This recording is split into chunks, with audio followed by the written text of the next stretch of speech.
మొదటిసారిగా మీనా పైన కోపం తెచ్చుకున్న సత్యం అది ఎలాగో తెలుసుకోవాలనుకుంటే వెంటనే మన ఛానల్ని సబ్స్క్రైబ్ చేసుకోండి. ప్రతిరోజు వచ్చే సీరియల్ ముందుగానే మన ఛానల్లో అప్లోడ్ చేస్తా, చూడండి. Thank you friends. ప్రిన్సిపల్ దగ్గర నాటకమాడి మీనా మరియు బాలు అనుకోకుండా ఇరుక్కపోతారు పోలీస్ స్టేషన్లో. బాలును తీసుకొచ్చి చీటింగ్ కేసు కింద పోలీస్ స్టేషన్లో వేస్తారు పోలీస్ వాళ్ళు. అయ్యయ్యో, మనం ఏమనుకుంటే ఏం జరిగింది, ఇలా ఎలా జరిగిందిరా దేవుడా అంటూ మీనా మరియు బాలు శివ ముగ్గురు కలిసి బాధపడుతూ ఉంటారు. పోలీస్ వాళ్ళను ప్రాధేయపడుతూ ఉంటారు. లేదు సార్, నన్ను మా ఆయన తాగి కొట్టడం లేదు, మేము కావాలని చిన్న నాటకం ఆడాము అంతే అని చెప్తుంది మీనా. ఎంత చెప్పినా, మీనా చెప్పినా, శివ చెప్పినా, బాలు చెప్పినా పోలీస్ మాత్రం వినకుండా బాలుని జైల్లోనే వేస్తాడు. లేదు, మేడం వచ్చే వరకు మీరు ఆగాల్సిందే, మీరు ఏం చేశారు అనేది నాకు సంబంధం లేదు, మా పై ఆఫీసర్ వచ్చే వరకు మీరు వెయిట్ చేయండి అని చెప్పేసి పోలీస్ చెప్పి వెళ్తాడు ఎస్ఐ గారు. ఇంతలో ఏం చేయాలో అర్థం కాక సతమతమవుతున్న మీనా ఒకసారిగా ఎవరినా ఒకరిని హెల్ప్ అడుగుదామనేసి శృతికి గబగబా కాల్ చేస్తుంది. కాల్ చేసి శృతి నువ్వు ఎక్కడున్నావు అంటే, ఏమైంది మీనా, ఎంత గబగబా ఫోన్ చేస్తున్నావు, ఎందుకో తొందరపడుతున్నావు ఏంటి అంటే, ఏం లేదు శృతి, ఈయనని జైల్లో వేశారు పోలీసోళ్ళు అనడంతో, ఏంటి జైల్లో వేశారా, ఎందుకు అనేసి అడుగుతుంటే, మేము ఒక చిన్న డ్రామా ఆడాము అనేసి ఆ డ్రామా గురించి చెబుతుంది మీనా శృతికి. సరే నేను నాన్నకి ఫోన్ చేస్తా అనేసి అని పెట్టేస్తుంది శృతి హెల్ప్ చేస్తుందేమోనని మీనా ఆశ కొద్దీ ఎదురు చూస్తుంది.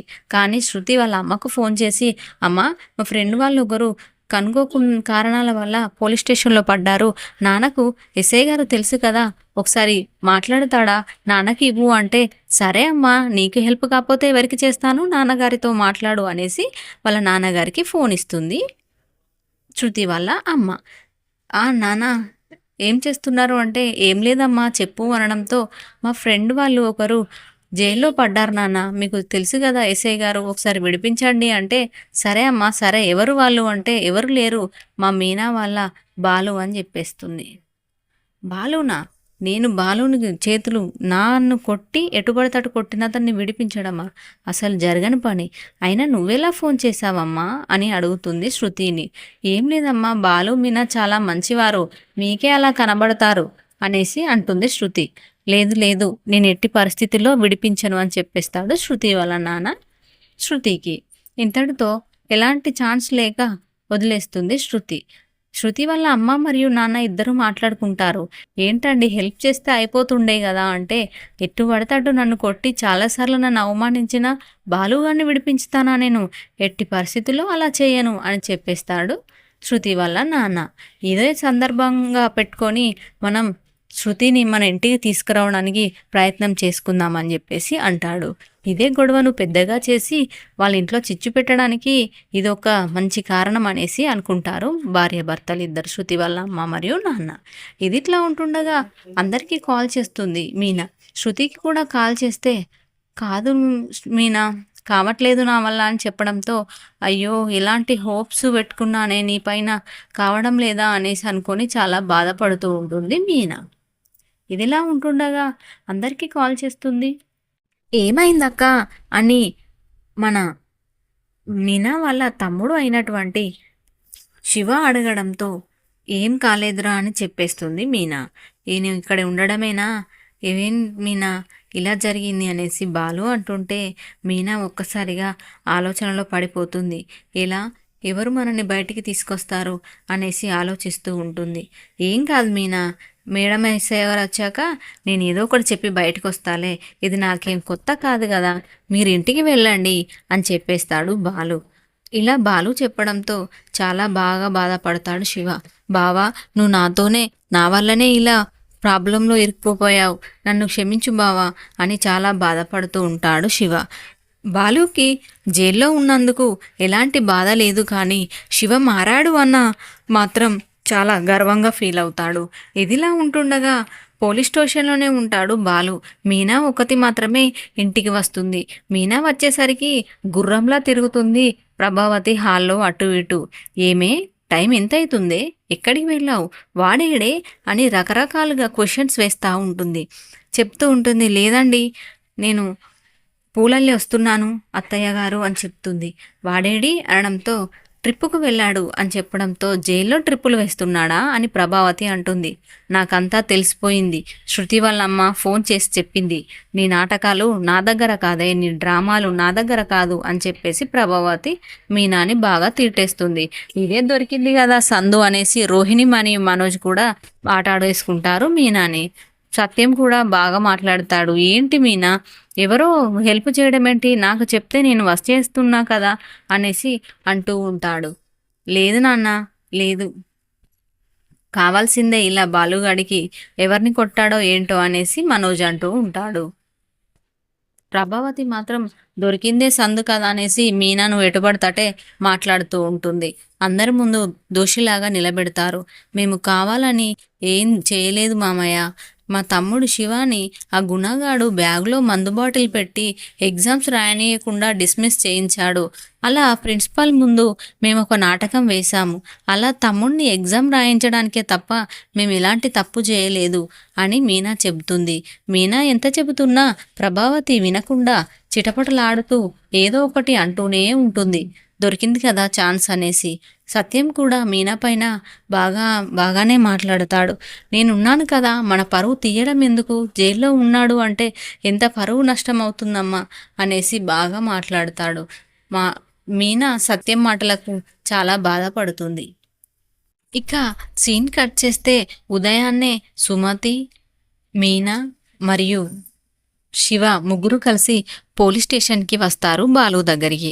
అక్క, ఎలాగనైనా మనం బ్రతిమలాడుకొని బావాని రోజు విడిపించుకొని పోదాం అని అంటుంది సుమతి. అలాగే అని లోపలికి వెళ్ళి అక్కడ ఉన్నటువంటి మేడం గారిని కలుస్తారు. మేడం, దయచేసి మా మాట వినండి, మేము చెప్పేది వినండి. మేము కావాలని అలా చేసేవాళ్ళం కాదు. నా భర్త ఏ రోజు నన్ను తాగి కొట్టేవాడు కానే కాదు. జరిగిన విషయం ఏంటి అంటే మేడం, మా శివగాడు గుణ దగ్గర పనిచేసేది ఒకప్పుడు.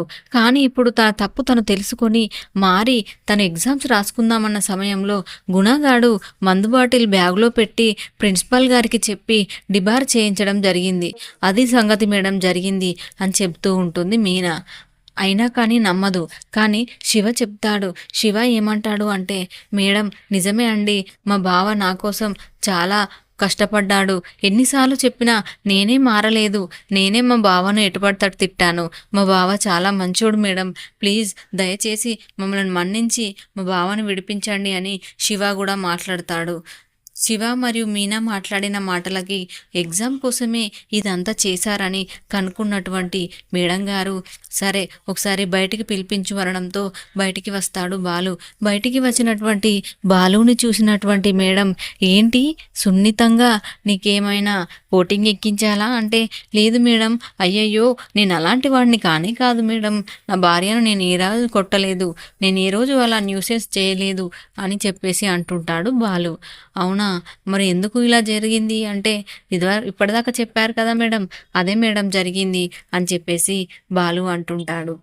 ఇదిలా ఉంటుండగా ఇంకొకసారి నా దగ్గరికి ఎలాంటి కంప్లైంట్స్తో మీరు రాకూడదు అని చెప్పేసి ఒక సైన్ తీసుకుంటుంది మేడం గారు. సైన్ తీసుకొని మరియు బాలుని వదిలేస్తుంది మేడం గారు. మేడానికి సుమతి, శివ మరియు మీనా, బాలు కృతజ్ఞతలు చెప్పి అందరూ కలిసి బయటికి వస్తారు. బయటికి రావడంతోనే బాలు మరియు శివ ఇద్దరు మాట్లాడుకుంటుంటారు.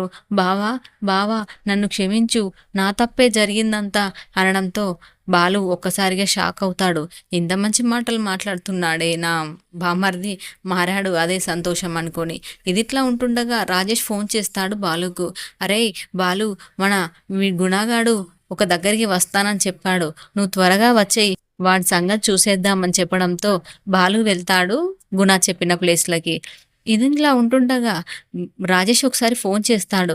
ఎక్కడ ఉన్నారు, లొకేషన్ పంపాను, ఎంత వడ్డీ అయినా పర్లేదు రండి అనడంతో ఇద్దరు గుండాలను వేసుకొని గుణగాడు వస్తూ ఉంటాడు వాళ్ళ లొకేషన్కి, రాజేష్ మరియు బాలు ఉన్న లొకేషన్కి. ఇలా రావడంతో బయటికి వస్తున్నటువంటి గుణాన్ని చూసి ఒక్కసారిగా షాక్ అవుతాడు బాలు. అరే వచ్చేది గుణానేరా, రానివ్వు వాడి సంగతి చెప్తాను అని ఎటుపడతాటే బాలు గుణాన్ని తొక్కిసలాడుతూ ఉంటాడు. చాలా కొట్టేస్తాడు. 2 చేతులు ఇరిచేస్తాడు. మెడను కూడా ఇరిచేస్తాడు బాలు గుణాగాడిది. బాలు మరియు మీనా ఆటోలో ఇంటి ముందు దిగుతారు.